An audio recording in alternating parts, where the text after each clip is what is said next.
Barangay Ginebra Japit Aguilar mga bro, sinisisi ng mga fans sa pagkatalo at bagong import ng Barangay Ginebra dumating na. So kaliwat kanan nga ang pangbabatikos ng ibang Ginebra fans kay Japit Aguilar mga bro.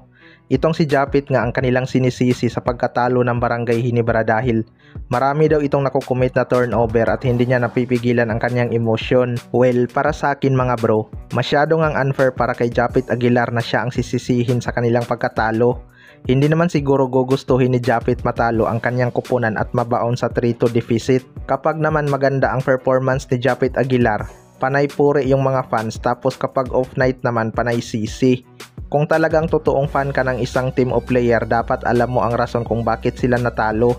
Hindi lang sa isang pagkakamali. Hindi naman kaya ni Japit sabayan yung mainit na kamay ng SMB shooter na sina Jericho Cruz, Don Troliano at CJ Perez na sabay uminit beyond the arc. Kaya para sa akin mga bro, wala nang dapat sisihin sa kanila dahil normal lang naman matalo. Sadyang maganda lang talaga ang inilaro ng SMB. Hindi nga makasabay ang mga shooter ng Barangay Ginebra na sina RJ Abarientos at Stephen Holt.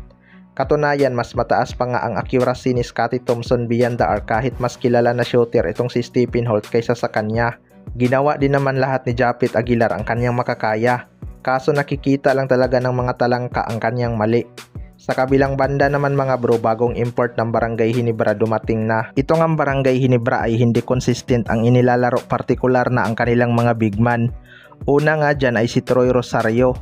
Minsan nga maganda ang kanyang performance, minsan naman ay napakababa ng kanyang output. Sunod naman ay si Japit Aguilar.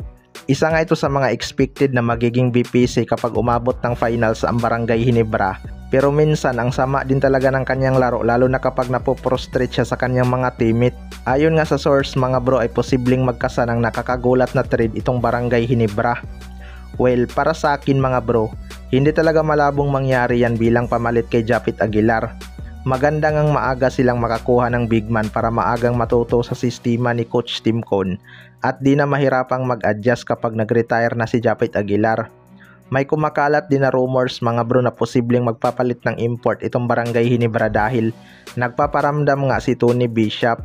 May mga larawan nga na kumakalat kung saan suot-suot ni Tony Bishop ang Ginebra jersey habang tinuturuan niya ang kanyang anak. Parang mas gusto nga ni Tony Bishop ang Ginebra kaysa sa Meralco Bolts kahit nabigo ito sa kanyang Ginebra stint.